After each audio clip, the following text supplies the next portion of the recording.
Welcome back from our break.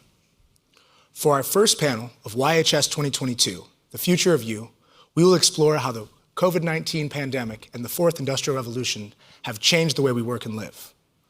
With the option to work remotely, a new travel segment has emerged, Be Leisure, one that blurs the line between business and leisure travel. How can hospitality providers enable future travelers to experience the world the way they envision it? Our moderator for this panel is Mr. Boravaj Vakarnek. Mr. Vakarnek is a partner at Cushman & Wakefield, where he's the head of strategic advisory and hospitality research. Mr. Vakarnek, we're delighted to have you here as our moderator for our first panel of YHS 2022.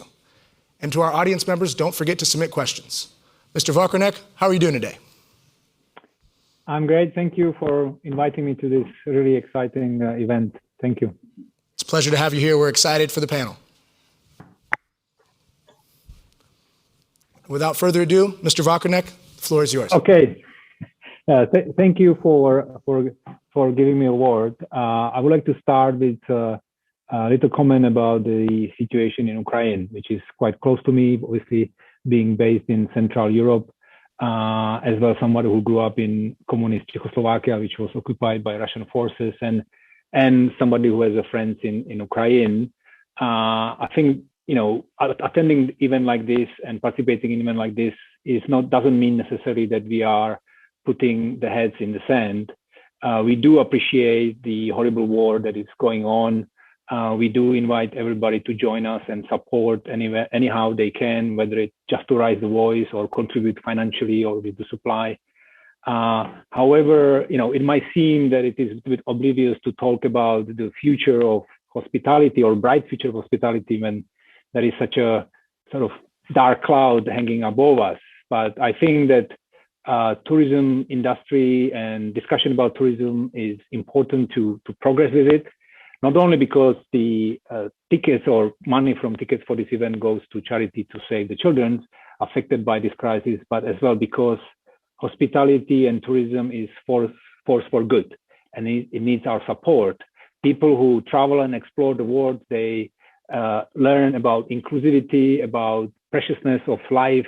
They open their mind, and it is for progress. And that's why we need to continue this discussion and support the tourism. And I think that's why it's worth attending and participating in this event, despite such a unfortunate events going just next door and affecting whole Europe. So with that, I will move. Obviously, you already mentioned to the objective of this quite intriguing sessions, which could be challenging in terms of title and scope. And one thing that you haven't mentioned during the introduction of the speakers is that all of us are actually teachers. We either teach currently or have taught or give guest lectures. And as a teacher, every teacher knows that we need to have a learning outcome, some sort of thesis. So what we're trying to say and what you should try to look for when we answer the questions. And the thesis that we came up with is that despite obviously some of the very unprecedented and horrible events such as wars and pandemics that have a really bad impact and temporary impact on tourism, or technological changes that might threaten some of the part of the travel, such as business travel being affected by sort of video calls and virtual conferences, there is a bright future for hospitality, and it's evolving future.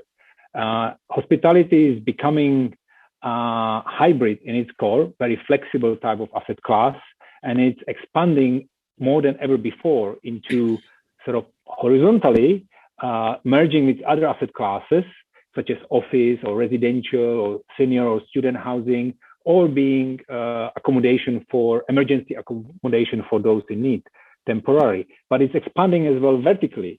It's moving from being just a place to sleep and eat and meet to being part or permanent part of our lifestyle, to becoming sort of anchor of digital global communities in real world, but as well venturing into virtual world. And this is what we will talk about today. I would like to start with first question addressed to Christoph. It is the question that he already pointed out during our discussion before this call. And I'm sure everybody's asking this. Is this just sort of trendy word or a blip or just a niche market to talk about the new normal, about working from anywhere and digital nomads and slow travel and hotels being not just a place or base to explore a destination, but being destination itself. Christoph, do you see this in the hotels you were involved, either 25 hours or the new concept you are working on, such as Bikini Island and mountain hotels, or the embassies, which all of those are actually quite out of the box and interesting? Can you identify in the lobby the digital nomads? This is the question that I think everybody's curious to hear. It's thank you for asking, and hello to everybody. I'm very happy to have this conversation today, and I can learn a lot by thinking while I'm talking, and maybe you can help me to get back on track if I lose my track, Boris. But no, I think I personally, nobody knows, and I don't have the crystal ball like nobody, but I think I can imagine very well that this is only the beginning. And it's a little bit of a chicken and egg, at least when it comes to hospitality, because we don't have enough offerings yet to satisfy the demand, which I believe will grow further and further. Because what we have, we were talking about digital nomads long before the pandemic, but I think a lot of people learned, also a lot of companies learned, that it's maybe even beneficial to be flexible where and how you work, and it will also lead to more quality of life, which is a very important factor for the employee branding, for the future of how you deal with employees. So I think there are a lot of factors which I believe change the world dramatically. Another factor is, by the way, also the way you look at ownership. Sharing is caring, one of those words, but do people need a property the way they needed it in the past? Is it maybe sometimes even more interesting to go to a place where you find your own community, you can exchange thoughts, you can get inspired by other people? So this kind of belongingness and this kind of like-minded people finding each other thing is also very important. And coming back to hospitality, in the past, the digital nomad was sitting in the lobby. There was a piano playing maybe next to it, and you were using your computer and your Wi-Fi to do your business, to stay in touch with other people. 99% still stayed in the office, but I strongly believe if we would change the offering of hotels in certain destinations, that working nomadic lifestyle would grow and grow even more, because people are looking for it. And I've come in touch with a lot of people. We had the home away home office at our hotels during the pandemic. It was not that we made money with it, but we had quite a nice demand of people who said, why not working in a hotel? I can use the bar. During the pandemic, I had more freedom to also use the restaurant, and I can, get another surrounding, and I can focus on certain things. So even during that time, we learned it. But what I would like to, discuss is what would be the future product of a hotel, which we may do in the Engadine. I'm here in the Engadine Mountains right now, thinking of a new hotel concept. And I would strongly go away from that normal, low season, high season, family business, going on skiing for a week.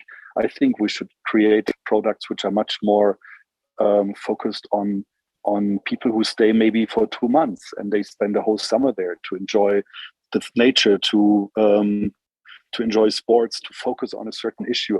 I'm sure it's a smaller target audience. Not everybody can afford doing it, and not everybody has a job which allows to do so. But again, it's going to be more and more people. All right, thank you. I wanted to ask you, obviously, one other common thing about between us is that we are probably not millennials, or which is usually the groups, the generation sort of Z and etc. It's the groups that is driving those kind of new needs and new changes in hospitality. But with your embassy, the embassy sort of product that you are involved in, you're targeting actually something that is on the other side of the age group.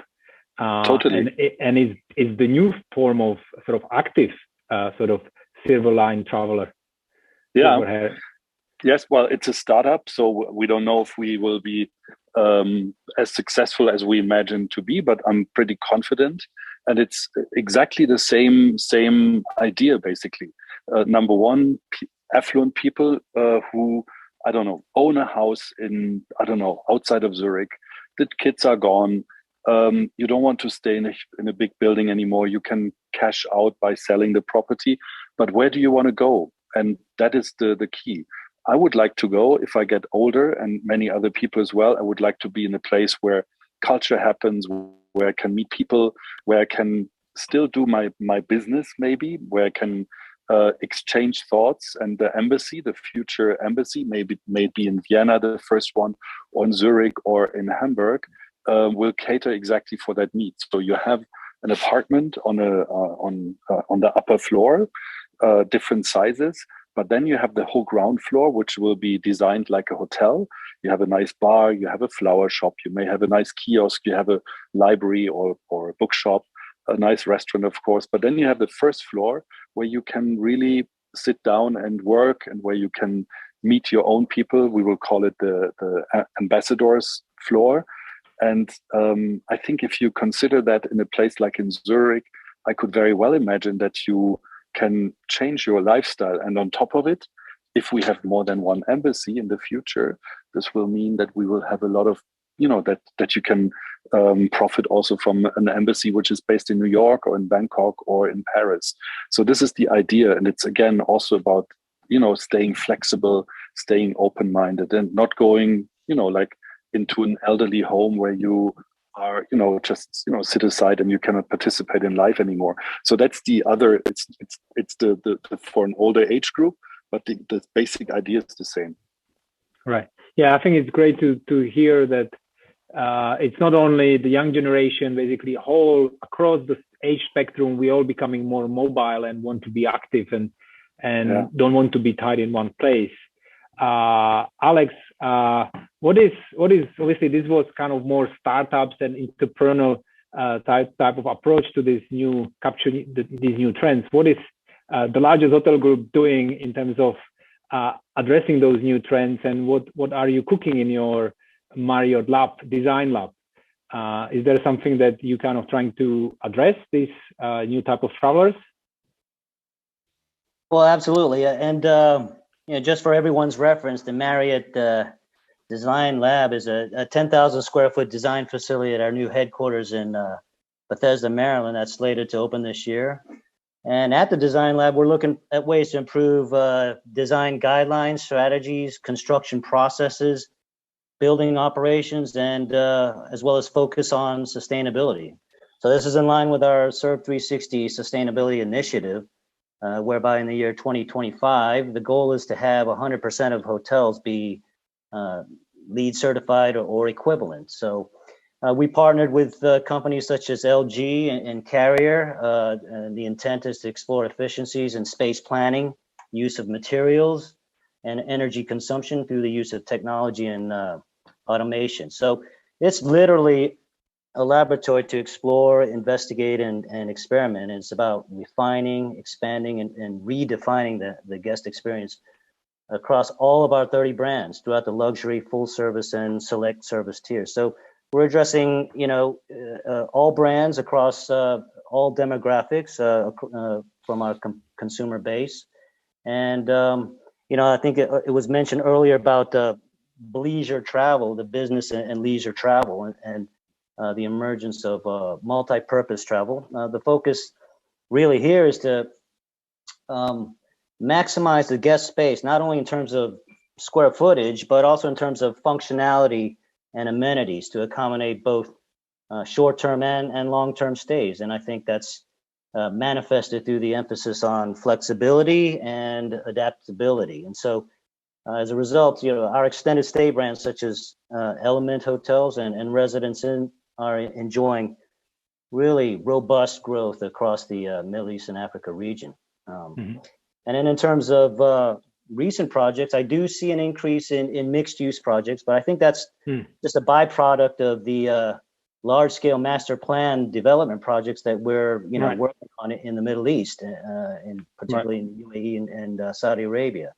And then also the last kind of thing I want to mention is branded residences, both co-located with a hotel or standalone. That's a big growth segment for us. And residential units are sold to individual owners, and we provide the branding and supervision for limited a la carte services such as concierge and housekeeping and security. So these are indicative of what you'd see in a hotel brand, but it's translated into a residential model.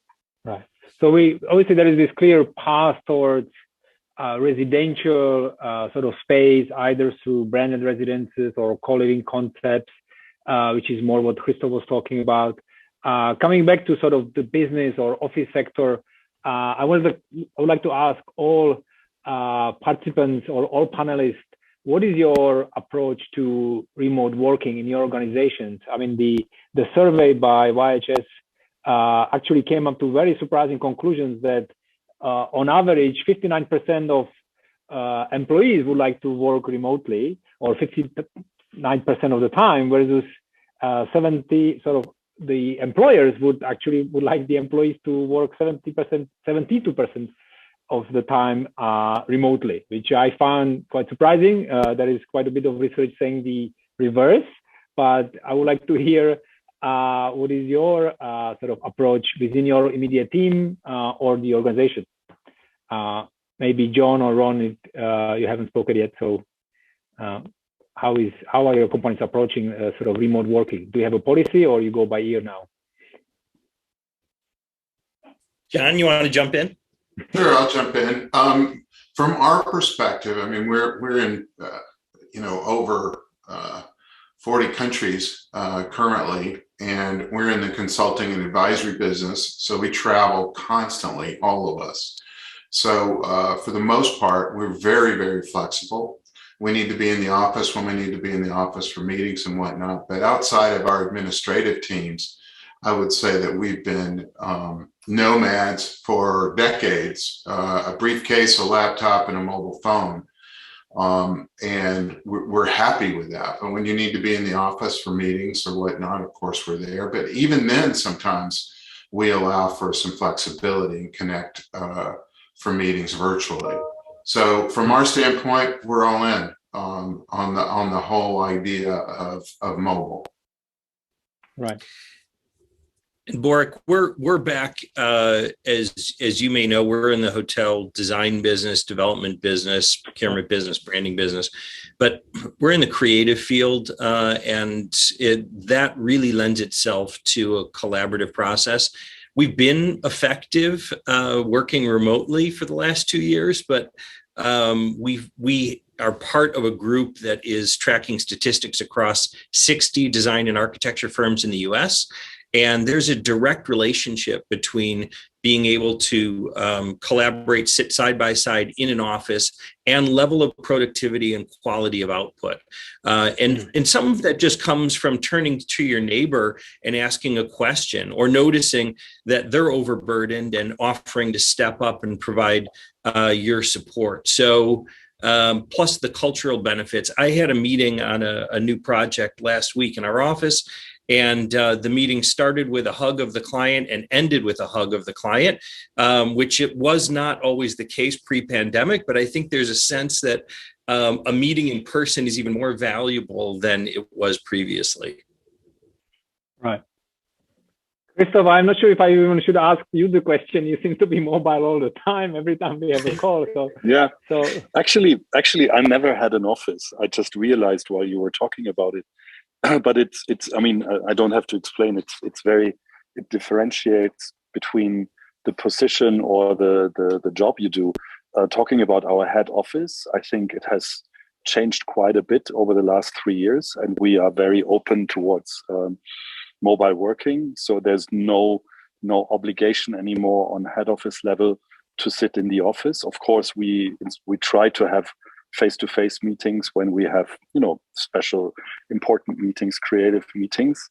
But on a hotel level, it's of course a little different, because if you work in housekeeping, you cannot do it remotely. what we have done, it relates a little bit to what we discuss right now. And that's quite revolutionary, at least in Germany. We just invented the 4 days week work. So in Germany, so far it was like 5 days, 40 hours. And we give everybody in hotels and also on head office level the opportunity to work 4 days a week instead of 5 days a week. They work a little longer during those 4 days. We compensated through overtime a little bit, the less work we have, but we want to give our staff more freedom during the week. So, having 3 days in a row off during the week seems to be very beneficial for many employees. And people love it. We have to look around how we can make sure that people still work for us, especially in Germany, also Austria, Switzerland. It's quite challenging, as you know, and that's what we have established. It's something which I find relates a little bit to the discussion of working more flexibly. Right. And Alex, I'm keen to hear your answer, but maybe you can add to it, and as well, if we can kind of circle back to Ron and John. I think Christoph already gave us the answer. In your mind, does it mean the more remote work, does it mean more space in the hotels or less? Because people will be just somewhere in the woods in their own cottage. Is it sort of positive thing for hotel sector or negative? I think as a pandemic abates, we will see we're already seeing a tremendous demand for business travel. I think that's growing, particularly in this region, the Middle East and Africa region. I think just to Ron's point about productivity, and especially how it's applicable to my line of work being design.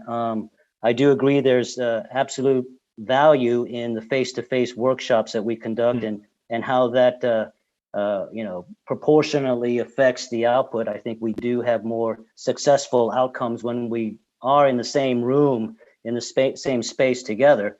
That being said, there are, I think the pandemic has brought to light kind of the bifurcation of what can be done remotely and what, has to be done face to face. And I think what the pandemic has showed us is that we need to be more judicious in terms of business travel to be more time and cost efficient. I think that's what the emphasis for us has been these days in terms of business travel. But for sure, to Ron's point, working face to face is a lot more beneficial in our line of work. Right. So, Ron, John, do you agree it's good for hotels, more demand or less demand because of remote working? Ron? Yeah, no, so here's my view on this. I think that we have to have a reason, we have to have a more compelling reason to travel. And I think this is going to force hotels to consider their experience strategy a little bit more.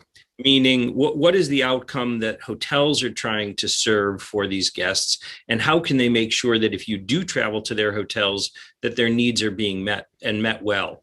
And so I think it's going to compel our industry, I think, to serve our guests even, in a more personalized and more beneficial way. Right. I agree, Ron. I think that flexibility is going to be key going forward. I think that we're going to see a lot more in-person meetings. I think we're going to see a lot more, I'm sure we'll discuss this later, but a lot more conferences and events. Right. But I think, even when I'm traveling, last year I traveled a little over 300,000 miles, air miles. And it was always a combination of in an office, in a hotel, in a shared office environment, for a conference room, a client office or whatnot. But a lot of work was conducted also in the hotel room or in a common area in the hotel. Because it seems like now we don't have established working hours. And I have team members who get more done late at night than I would ever imagine, because they tend to sleep half the day and then they like to stay up late at night. And I'm not going to argue with them as long as they're being highly productive. Right. But I think it's going to come back more and more to that flexibility. And just coming back to you, Ron, as a designer, and obviously our friends at Marriott as well, I think it's going to come down to how creative we can be from the flexibility of the space of what we would call a hotel today. And we need to provide a myriad of options for individuals to work within their own desire, how they want to work through their day. Sometimes we're going to have formal meetings. Sometimes we're going to have relaxed meetings. Sometimes I just want to sit in my room and get a bunch of work done and maybe have a couple of virtual calls. Right. So I think it's going to be all about flexibility in the future. Right. I will circle to that sort of discussion around business and conferences that we kind of open up, but I just wanted to kind of switch the sort of from horizontal sort of expansion of hospitality into whether residential or office, etc. sectors to more vertical. And I guess the best person to ask the question is to Ron, because in one of your sort of initiatives, which is the Hotel of the Future, you came up with some of the concepts that bring the virtual world into hotels, such as outside in, inside out. I have to say all the names for the concepts are very creative. I love those. And as well, the way you communicate it seems to be that you're actually entering virtual world on a spaceship. So, you know, if you can tell us a little bit about it, and then probably circle back to you and to John, whether they see it as a threat of the real sort of in-person meetings. Yeah, thank you, Bork. And so we at the Geddes Group started an initiative many years ago called the Hotel of Tomorrow Project, or the HOT Project. That's okay. I just wanted to, just in case anyone was searching for it, I wanted it to come up in their search engine.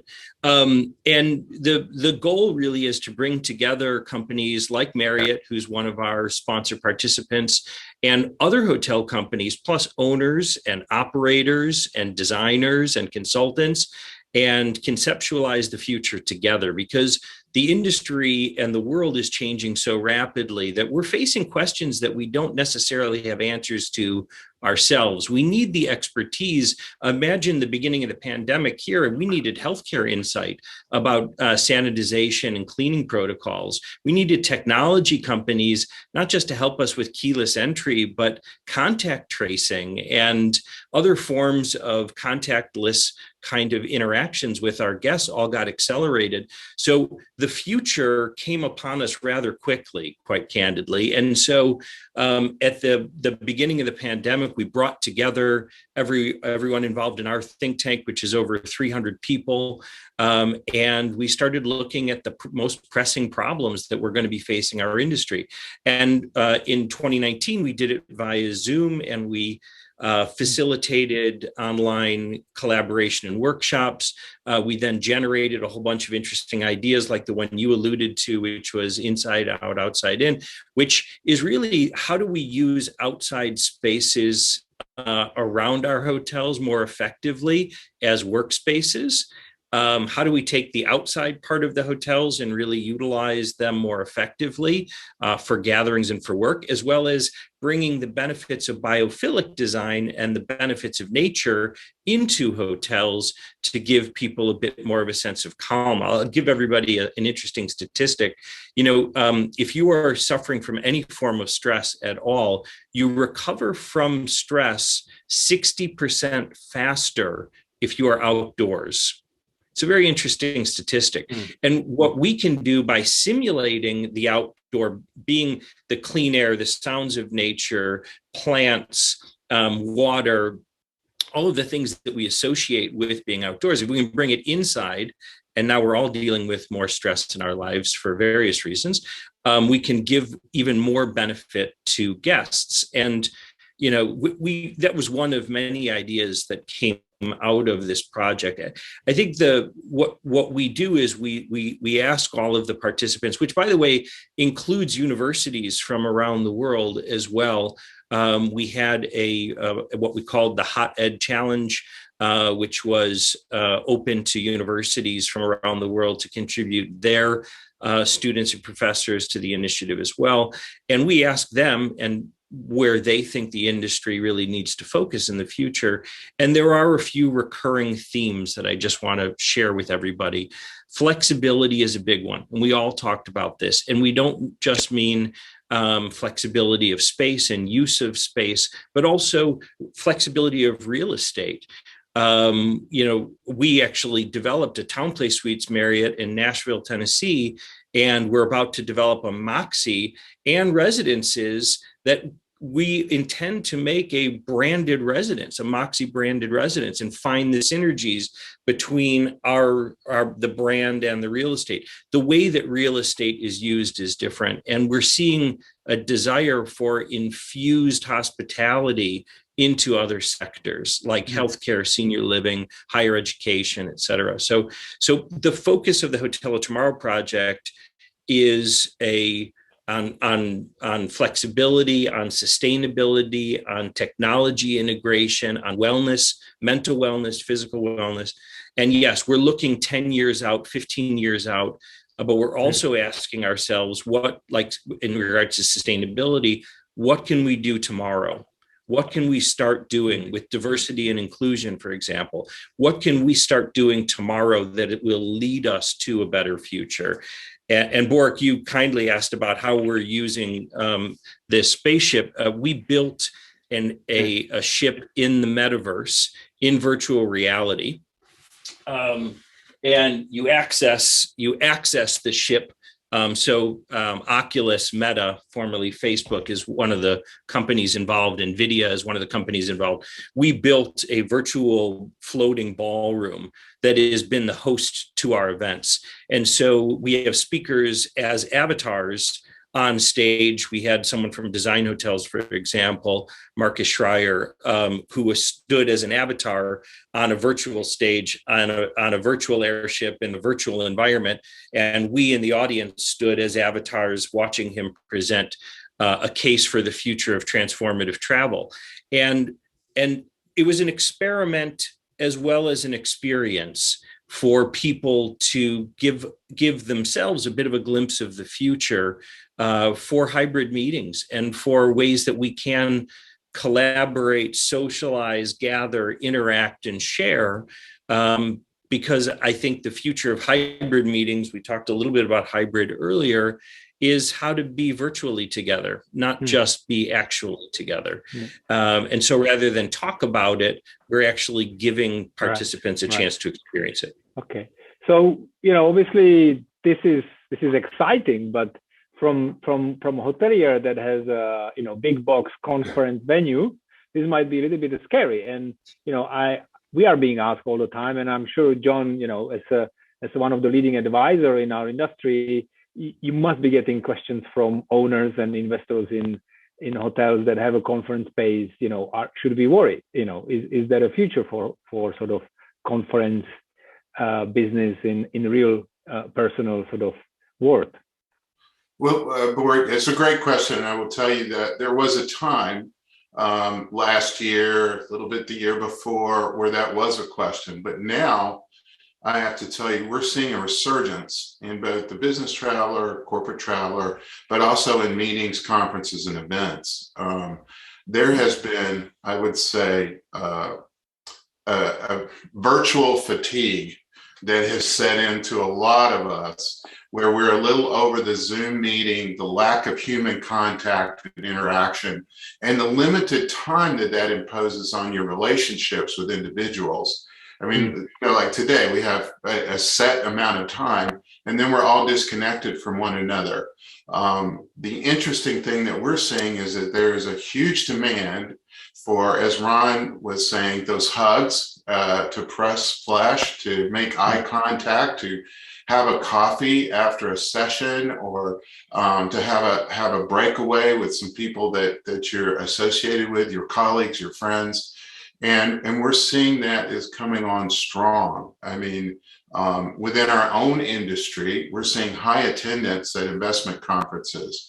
We're seeing a lot of our clients are relieved that all of a sudden bookings are coming back for events and the numbers are looking good and catering is plugged in again and whatnot. I would say that once again, the word flexibility comes to mind in that some of these are now both in real time, person face-to-face meetings with a virtual component. So that if you can't make it to the meeting for one reason or another, you can plug in virtually and they'll provide the same kind of content. And also the networking opportunities, if you will, where you can plug in virtually. But if you want to be there in person and press flesh and connect, you have that ability. I think that that's going to continue. I don't see that changing. Some of us, as humans, feel the need to be together in a room, face to face, and interact, and maybe a cocktail party or coffee or drinks after dinners and those kinds of things. So I think we're going to come back to something that is more normal, where we'll see a hybrid of these things. And I don't know how long that will continue, but I don't see that ending either. Probably Alex has a good handle on that as well. They have a lot of research on this. Right. Yeah.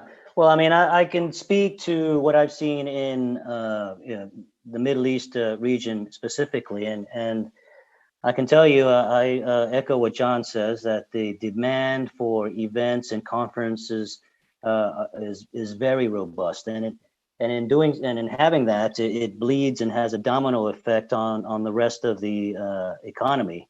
So I think events, conferences are a major anchor and an economic driving force, particularly in this region, UAE and Saudi. Yeah.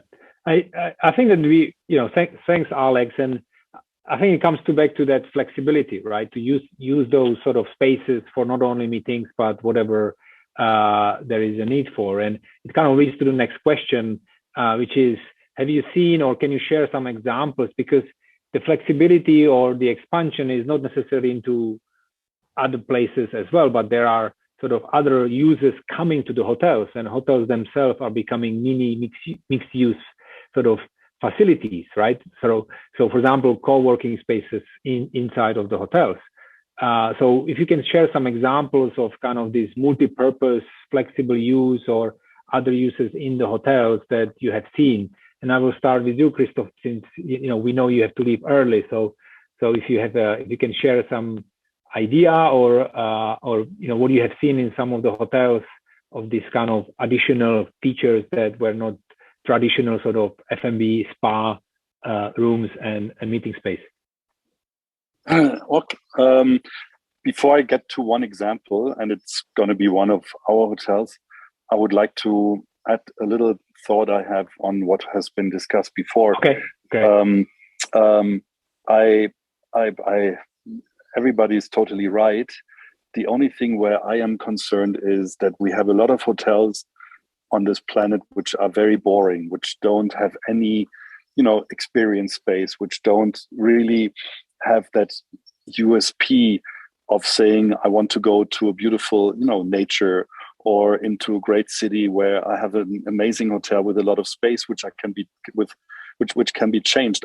While we were discussing, I always had this very boring, hotel in mind somewhere in, I don't know if anybody of you guys know Wuppertal.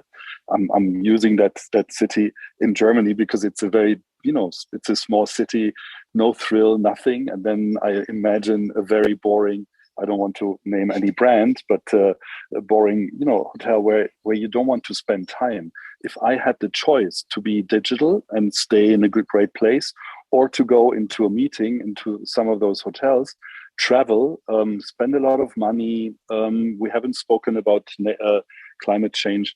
I would prefer to stay in my place or in a very special place. So what I want to say, I think we have to focus on the product, and the more we change products and the more we create products which are catering those, whatever nomadic needs, I think the more successful we can get. And this is something which popped up in my mind. But I give you one example of which we have created out of maybe the miserable situation in which we have been over the last 2 or 3 years. We have 2 hotels in Zurich. One is very centrally located in the red light district, but close to the main train station. It's called the Langstrasse 25 Hours Hotel. But we have another hotel outside in Zurich West, a very corporate driven neighborhood. And of course, it it never worked through the pandemic. And we are also very concerned about its future because it still stays a very corporate location. And Zurich has a very strong financial industry corporate market, as you know. So it's not an easy destination for the time being. And the hotel with its micro location is not easy as well. So we were thinking about how we can reposition the hotel. And now the hotel is owned by Credit Suisse, and we have agreed with Credit Suisse to totally change the hotel into a destination for Zurich. The focus will be on sports. The focus will be on a 25 meters outdoor pool. We will collaborate with a very famous bicycle company. So it's going to be totally dedicated, maybe even to, consultants who want to stay for 1 or 2 weeks. But the one thing which I love the most, I met 1 year ago at a Monaco conference, a person who is very well known in Switzerland as owning the biggest garden center outside of Zurich. So totally different business. And we had this dinner together. And after the second glass of wine, I asked Irvin, that's his name, Irvin, are you not maybe interested in, becoming more urban? Because his garden center is like 50 kilometers away from Zurich. It's a typical garden center in a small town. And he mentioned to me before, it would be so interesting for him to become, more urban. And then I said, okay, we have an empty hotel. We have a restaurant and a lobby, which can be maybe also mixed with a total different usage, namely a garden center. And now we have, so far it's still pop-up, but it's a very beautiful additional zone where you can sit amongst flowers, amongst plants. You can have a pizza and buy your flowers for your garden. Or you can ask our staff to deliver it to your house. So we've tried to really change things. And of course, another factor plays in mind here. That's the local mindedness. How can we become much, much more of a local product? And this is something where I strongly believe that we can change the way we think about hospitality in the future. I don't know if that example helps our discussion, but I'm just kind of proud of what we have done together with Avi Meyer. So whoever comes to Zurich West, have a look. And is looking for the flowers at the same time, needs place to sleep. One place to go. That's great. Yeah. Any other examples that anybody can think of kind of the hybrid use or multi-purpose use? I think from a design perspective, the example that comes to mind for us and Marriott is, the bleeding of spaces, the blurring of the lines between interior and exterior, or between interior spaces such as lobbies and F&Bs and event spaces. And I think the most kind of noteworthy example for us would be the JW Marriott. In the design standards, our meeting room spaces, which we actually call it the blank canvas. And we're moving away from this type of ornamental and highly decorative event space or meeting room, ballroom spaces, and literally providing a blank canvas through which meeting and event planners can really put their own stamp on the space.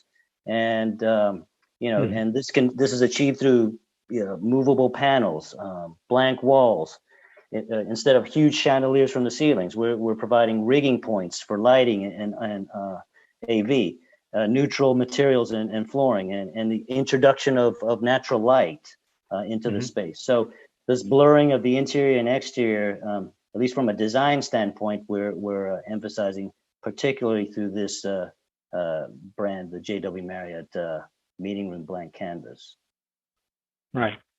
I think, John, on our discussion, you mentioned of the sort of dark kitchens that you have had in some project. Was it, I think, you mentioning that using some of the spaces in the hotel to serve the local community, which kind of goes into what Christoph mentioned? Well, I mean, there's a lot of trends right now that we're seeing on developments that we're working on where the restaurants in the hotels may be underperforming. And we have come up with concepts, several of which have been very, very, I would say, profitable and interesting for the operators. using a ghost kitchen where we come up with pop-up concepts and have them on food deliveries, Uber, those types of experience, Uber Eats, those types of experiences where people can find them online. And, we've got a great concept and a logo and a menu and whatnot. And they don't realize that that's being prepared and sent out of a ghost kitchen in a hotel. I just want to comment on one thing, and that's becoming very popular, by the way. I just want to comment on the idea of the hybrid. One of the other things that we're seeing, there has been a massive increase in the idea of outdoor. And I'm thinking Canvas, or if you look at auto camp, if somebody wants to search auto, like car, auto camp, RV resorts. So if you look at some of the resorts and really interesting destinations, they're not just bringing in the interior and exterior blurring of lines and whatnot, but they're providing a traditional villa or a traditional room, but also some outdoor space, a tent or an RV option or whatnot, all in one conclave. And I think this is going to continue to be a trend as well. And it provides, I would say, some interesting experiences and opportunities for individuals, whether you're families or couples or whatnot. And I think this is going to continue as well. Right. Yeah. Ron? Yeah. So I'm going to take a different angle on the future of you and flexibility and design. I think that our industry could have been, if we were better prepared, a little more supportive to the health needs of our communities when the pandemic first set in. And hotels weren't really designed as well as perhaps they could be to even house frontline workers, doctors, nurses, et cetera, who are dealing with the pandemic. And I'll tell you, some of my students, you came back to being a professor, some of my students at Institut Publicus and EM Lyon and Breda University and Haga, Halia University are saying that the hotel industry needs to provide more service to their guests for the guests that need more care. And I don't know how we're going to solve that problem, but it's a blurring in this case between a hospital or some form of elevated care and hotels. And I know that in London, there were examples of hotels being used as birthing centers just to keep, pregnant moms who were about to deliver out of hospitals because they didn't want to endanger their health. So I'd like to see, in terms of flexibility, how hospitality might find a way to care for either the aging or care for the people who need some lighter form of medical attention. Right. Which is the concept of one of the the embassies, which is targeting the sort of aging population, probably higher income. But certainly, I'm actually surprised that there is no more brands getting into that sector, because if I was sort of retired, I would be looking for a brand, right? You want to sort of move somewhere where you might spend the rest of your life. You want some reassurance of the quality and standard. So this is the space that the brand certainly can expand into, and giving the demographics sort of being that shaped, I think this is a huge market to explore. So great on that. I'm mindful that we have sort of 12 minutes or 11 minutes to go, and we should have a time for question, but I'm not sure if any of the sort of support are listening to us, but I don't see any questions. I don't know if you guys see any questions, but unless some of them pop up, so I will just continue with the discussion. And one thing that was brought up was obviously climate change and sustainability and ESG, which is something we didn't plan to talk about because it's a separate session after this. And we obviously don't want to take anybody's wind from the sails, but since it was brought up, my question to you would be, do you see this as a sort of challenge or as opportunity, in the sense of obviously sustainability can cause additional costs, etc. Not sure who wants to take this call, but certainly a big topic, having own session, but maybe short answer here. challenge or opportunity? I'll, if you don't mind, I'll jump in. So one of the participant sponsors of the Hotel Tomorrow project is a company called MindClick, who's been working with Marriott as well as 4 other major hotel brands to be able to trace the carbon footprint of the furnishings and finishes that go into hotels during renovation or development. And we believe that future decisions that we make about what we're doing, not just our travel, the carbon footprint of our travel, but also the carbon footprint of our operations or our renovations will be more easily tracked. And Marriott has already said that it's their commitment to make sure that the manufacturers that they've approved as part of their brand standards across their 30 brands have to adhere to some sustainability standards in terms of the sourcing of where product is coming from and the energy required to produce those products. So as the big brands lead, as Alex and Marriott leads and others lead in this category, it's going to trickle down. And look, it's a corporate social responsibility issue. We now have Blackstone is one of our biggest clients. It's a requirement that they take into consideration kind of their carbon footprint on these projects. So I think we're seeing when the money is acting more responsibly and the brands are requiring that, then I think that's the leaders are going to lead on this subject. Right. So, John, I'm sure as a consultant, it immediately popped into my head. It's great that the brands are pushing standards, but who will pay for it? It's the owners, right? What is your sort of take? I'm sure from their perspective, it could be seen as a challenge. This is a very old story. This is not a new story. It's interesting to me because I would say that some developers fully understand that when they sign on with a brand, they're doing so for a number of reasons, but primarily to attract consumers who want that experience. So what we try to do is work with the brand and work with the ownership group, either on a development consultancy level or an asset manager's perspective to try to bridge the gap if there is conflict. It's interesting to me too, and I'm going to say this because a lot of times it comes out like the brand is pushing, but we also see it from the other side where the brand is very, very defined and they have their standards, but ownership has decided they want to put their personal spin on it.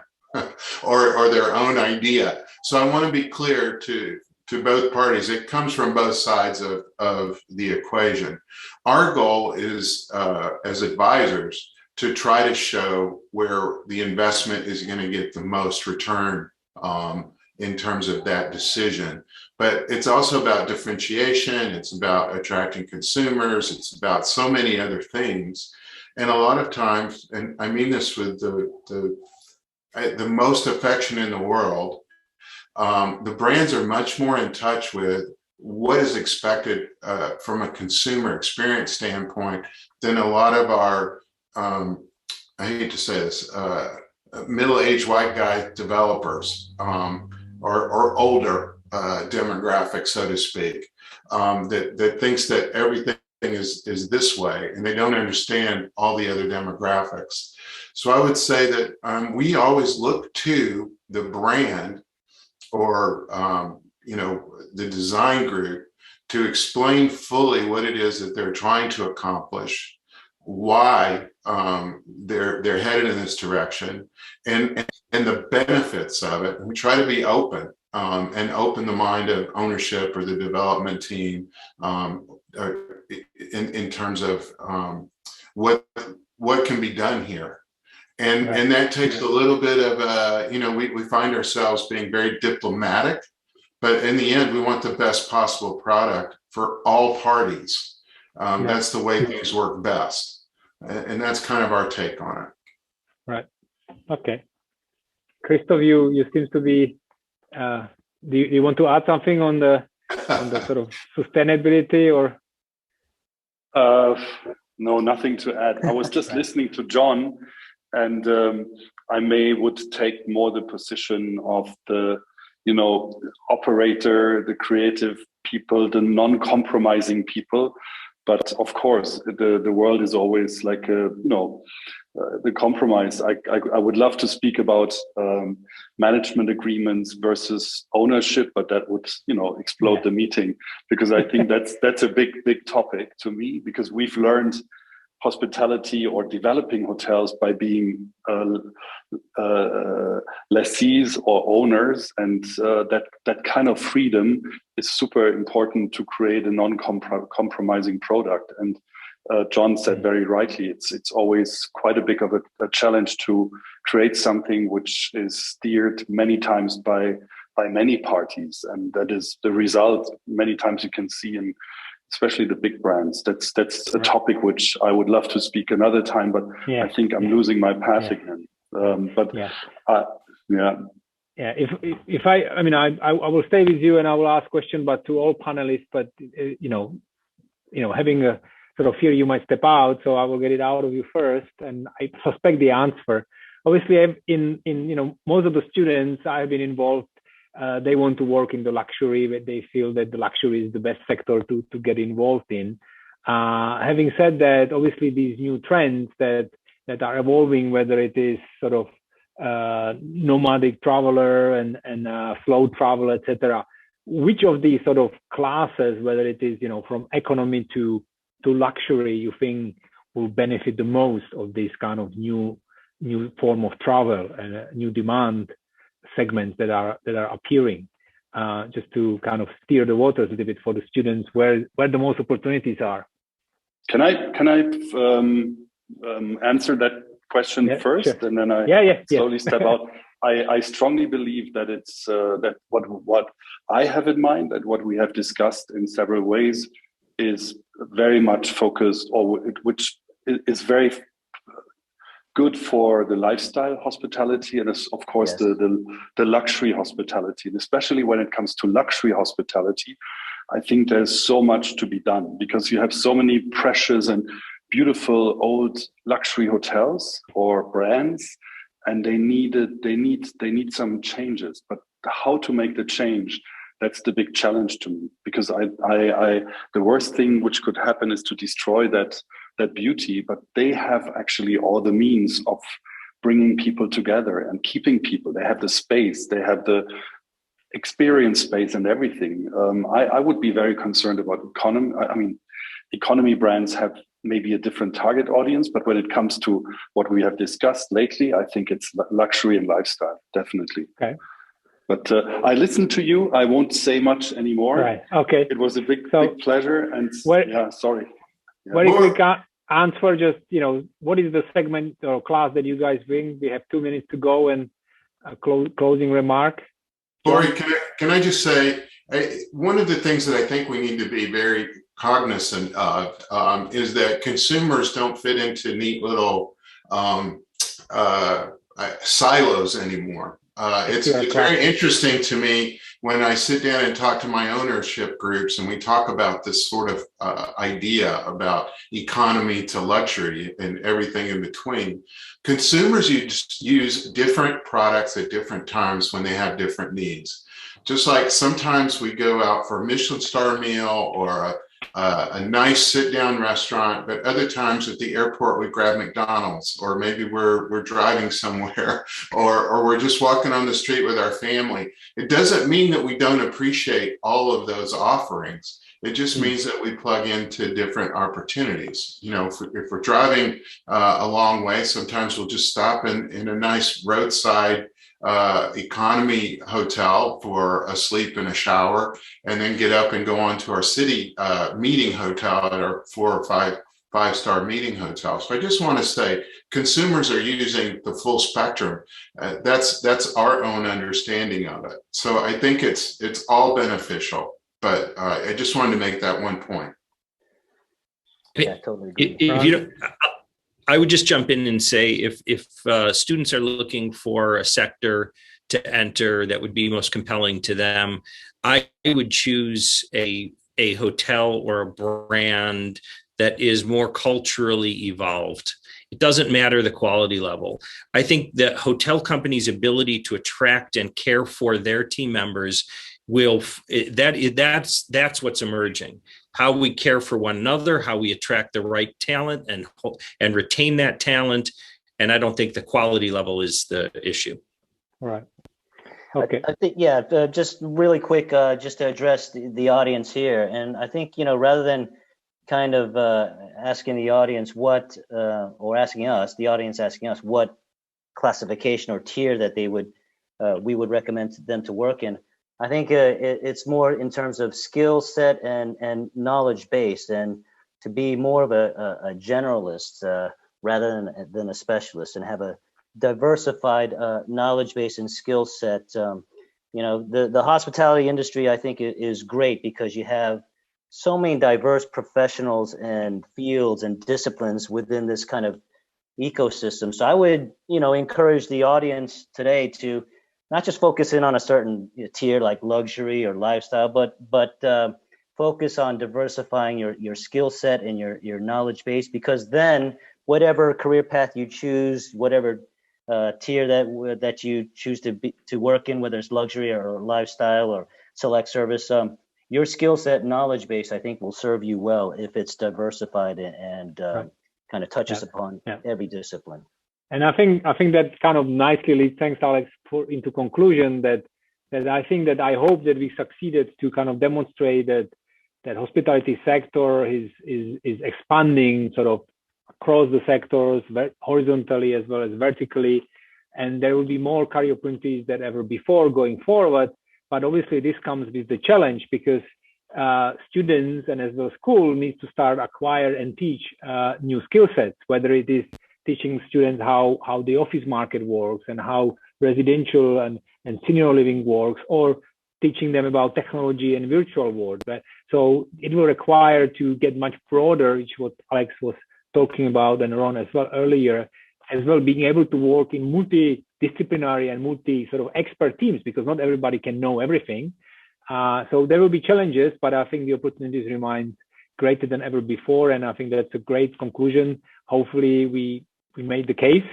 And thank you very much for all of you to joining and sharing your wisdom and your insights.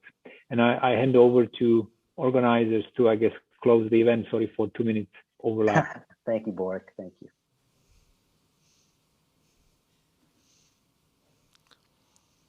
I think that was the plan. Here we go. Thank you for that wonderful panel. I loved hearing about how future leaders like you, our delegates, will have to evolve and innovate in order to meet the changing demands of our industry. Thank you, gentlemen. Absolutely wonderful panel.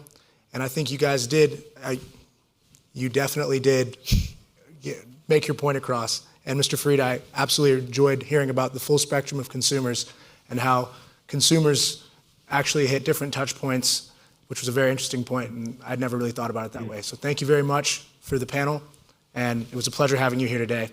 Thank you for the discussion. Thank you very much. I hope you're all ready for a break. We will be back at 3 p.m.